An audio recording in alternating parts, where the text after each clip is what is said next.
Assalamualaikum warahmatullahi wabarakatuh. Perkenalkan, nama saya Dwi Stianingsi dengan NIM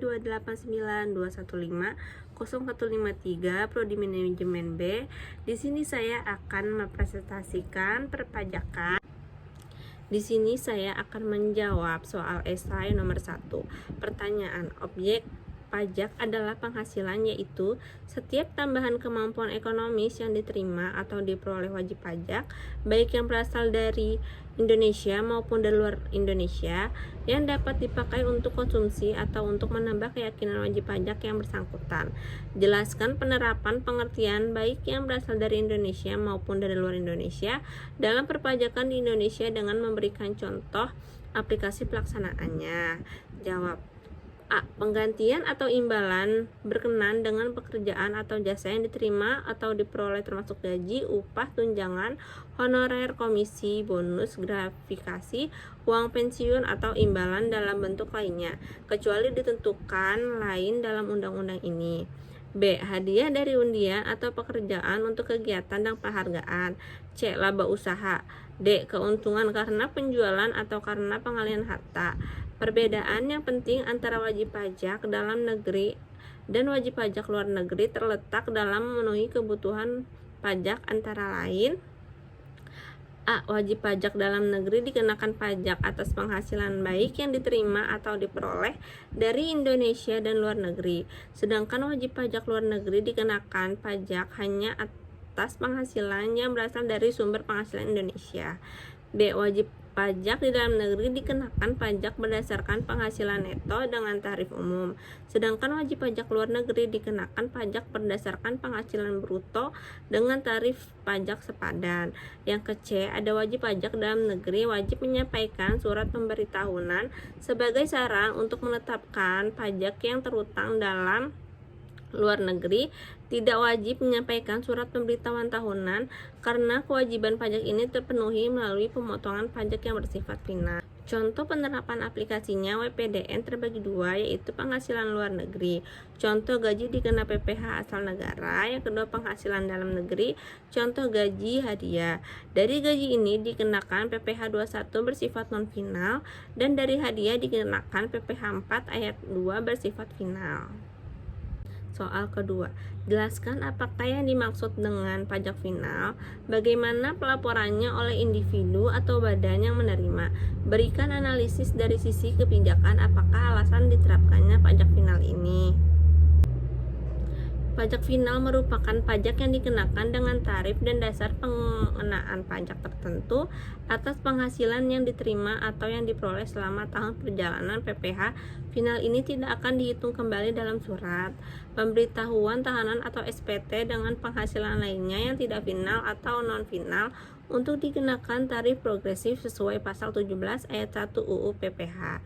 Cara pelaporan PPh final penghasilan dari wajib pajak akan terbagi menjadi dua: penghasilan yang menjadi objek pajak dan penghasilan yang bukan objek pajak. Alasan penerapan PPh final dalam sistem ini dapat memastikan pengenaan pajak atas sesuatu penghasilan benar-benar dilakukan secara terpisah, sehingga akhir dan untuk menyederhanakan mekanisme pungutan pajak pada objek pajak tertentu.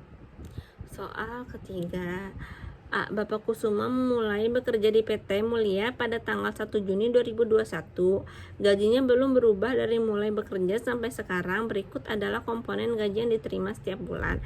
Gaji pokoknya 22 juta, premi jam sostek dibayar perusahaan 500.000, iuran pensiun dibayar perusahaan 600.000, iuran pensiun dibayar Bapak Kusuma 400. Bapak Kusuma telah menikahi istrinya bekerja di tempat lain. Jumlah anak 4 orang sebagai seorang manajer.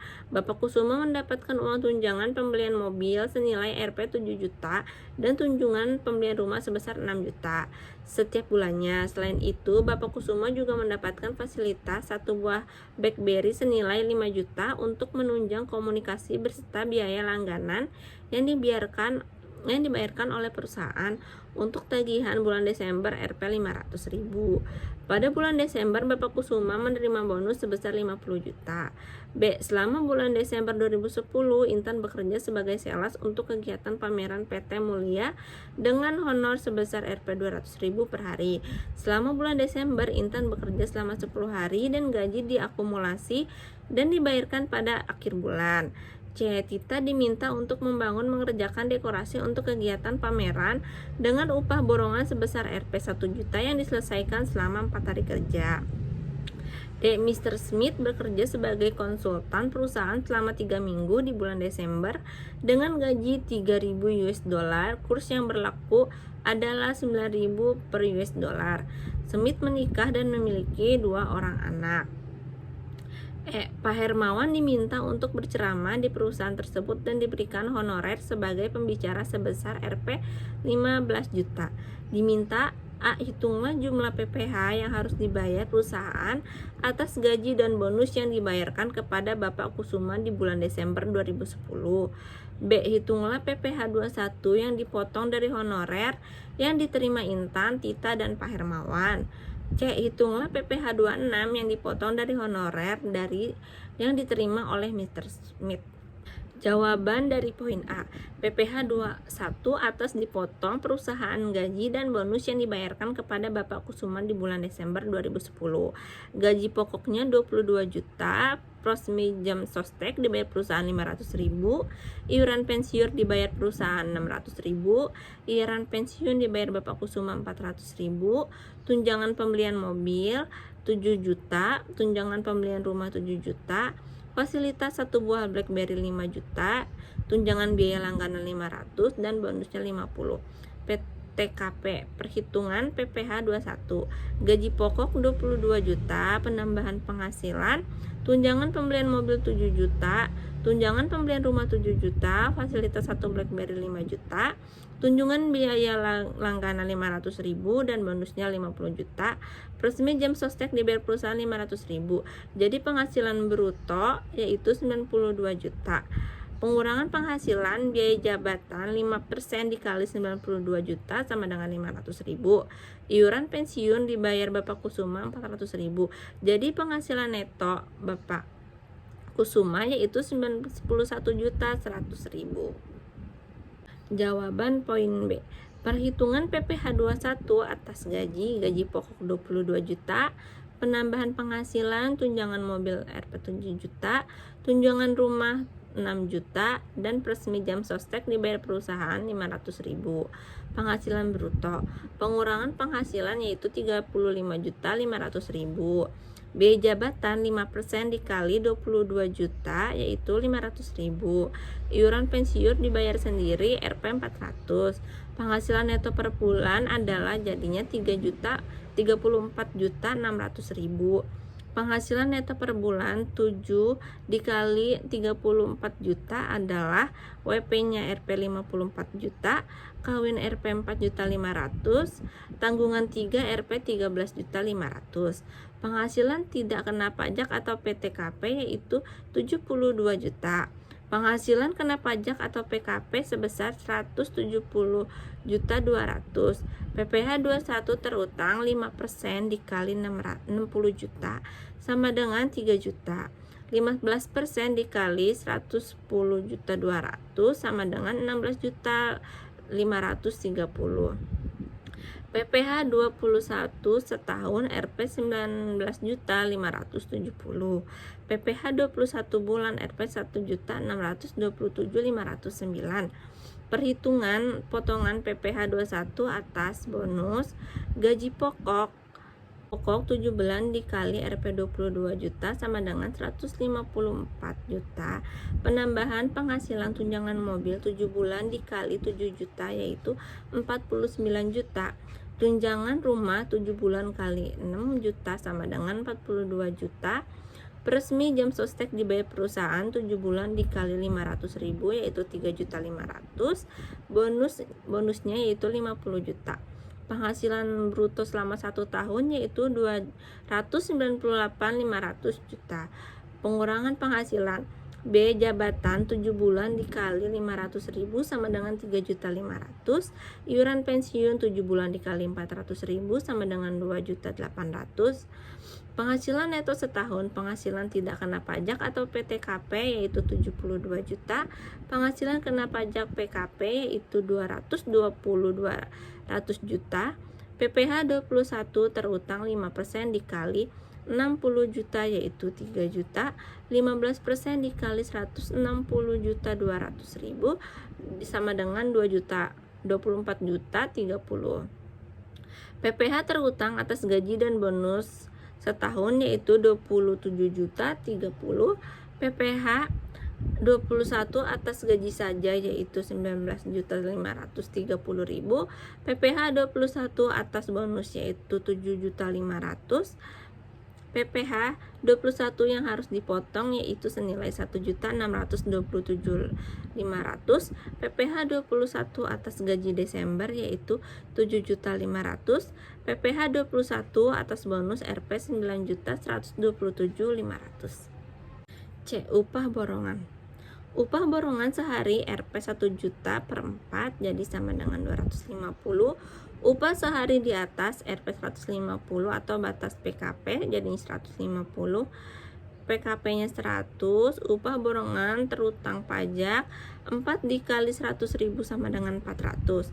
PPh 21 terutang 5% dikali 400.000 yaitu 20. Mr. Smith masih dikategorikan sebagai WPLN yang membawa namanya sendiri saat bekerja di PT Mulia sebagai konsultan, sehingga atas gajinya dikenakan potongan PPh pasal 21 secara final sebesar PPh pasal 26 terutang 20% dikali $3.000 dikali 9.000 $, sama dengan 5.400.000. PPh 21 atas honor kepada penerima atau bukan pegawai yang tidak bersifat berkeseimbangan. PPh 21 terutang 5% dikali 50% dikali 15 juta sama dengan 375.000. Di sini saya akan mempresentasikan perpajakan. Yang pertama yaitu kita akan membahas ada fungsi pajak bagi kita sebagai wajib pajak atau masyarakat. Yang kedua ada jelaskan pandangan saudara tentang pajak kedepannya nanti bagaimana. Fungsi pajak bagi kita sebagai wajib pajak atau masyarakat. Pengertian pajak. Pajak merupakan pungutan yang biasanya berupa uang yang harus dibayar oleh penduduk sehingga sumbangan wajib pajak kepada negara atau pemerintah. Pajak berkaitan dengan pendidikan, harga beli barang, dan lain-lainnya. Pajak ini bersifat memaksa dan tidak mendapatkan imbalan secara langsung. Artinya, saat kamu membayar pajak, kamu tidak akan mendapatkan keuntungan apa-apa. Misalnya, uang tabungan kamu akan bertambah. Tapi jangan mentang-mentang tidak dapat imbalan langsung, kamu tidak mau membayar pajak ya. Nanti kalau kamu tidak membayar pajak, kamu akan didenda atau bahkan dipidana. Pajak yang kamu bayar itu bakal kamu nikmati dalam bentuk pembangunan masyarakat seperti MRT, jembatan, dan lain-lainnya. Fungsi pajak. Fungsi pajak sangat vital bagi pembangunan bangsa dan negara. Dengan memahami fungsi pajak, kita akan menyadari mengapa pajak punya peranan penting. Secara garis besar, fungsi pajak dibagi menjadi 4, yaitu fungsi anggaran, fungsi redistribusi pendapatan, fungsi mengatur, dan fungsi stabilitas. Nah, sebelumnya kita mengulas tuntas 4 fungsi pajak tersebut dan ada baiknya untuk kembali mengingat pengertian pajak.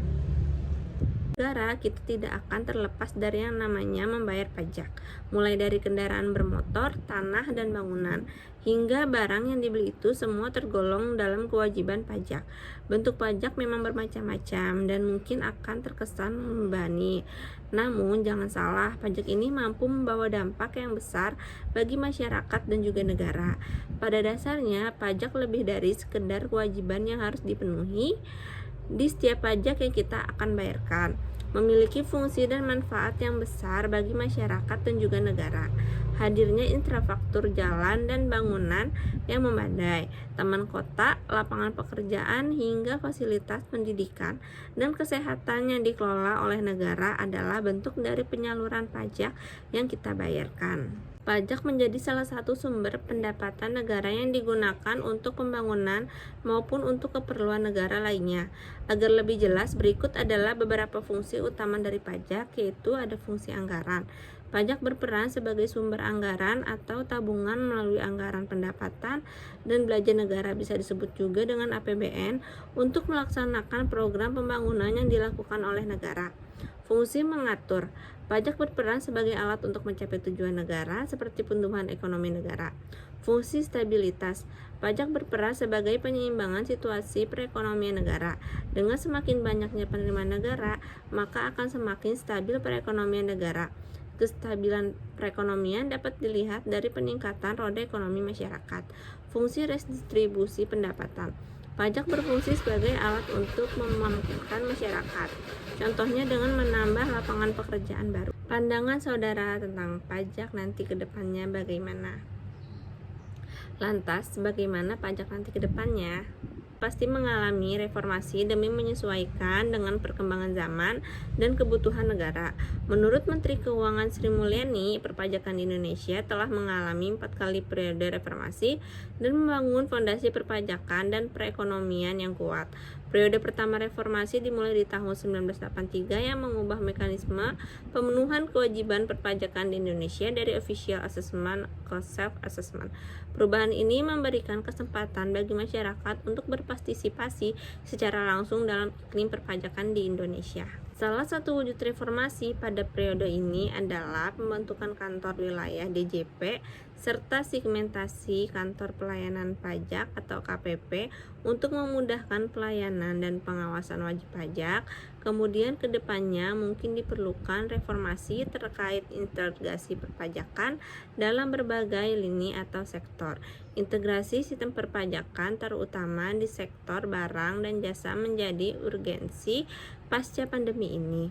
Hal ini untuk memudahkan pengawasan transaksi serta tracing aspek perpajakan dalam setiap transaksi serta pengawasan terhadap kegiatan wajib pajak demi menghindari tax planning dan tax evasion di tengah digitalisasi perekonomian. Salah satu teknologi yang menjadikan digunakan ke depannya adalah teknologi blockchain, sebuah buku besar terdesentralisasi untuk mengintegrasikan berbagai sektor perekonomian di Indonesia.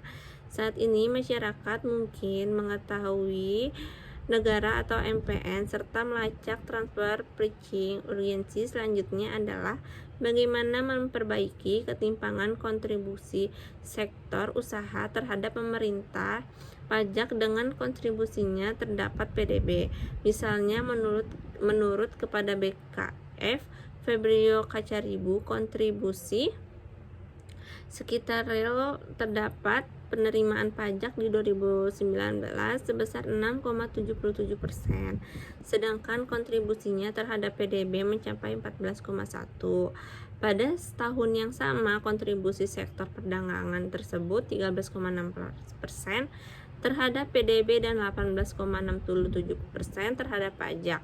Ketimpangan kontribusi ini perlu dikaji apakah beban pajak yang dibebankan kepada setiap sektor telah memenuhi asas keadilan pajak atau fairness. Pemerintah nantinya juga perlu mengevaluasi belanja perpajakan, terutama yang dikeluarkan semasa pandemi ini. Selama ini sebagai besar belanja pajak dikeluarkan untuk membiayai dunia usaha dan fasilitas di bidang PPN.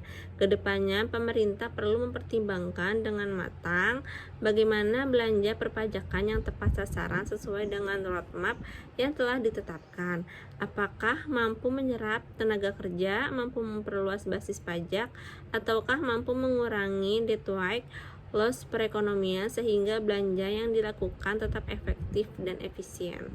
Sekian presentasi saya mengenai perpajakan. Mohon maaf bila ada kurang dan salahnya. Wassalamualaikum warahmatullahi wabarakatuh.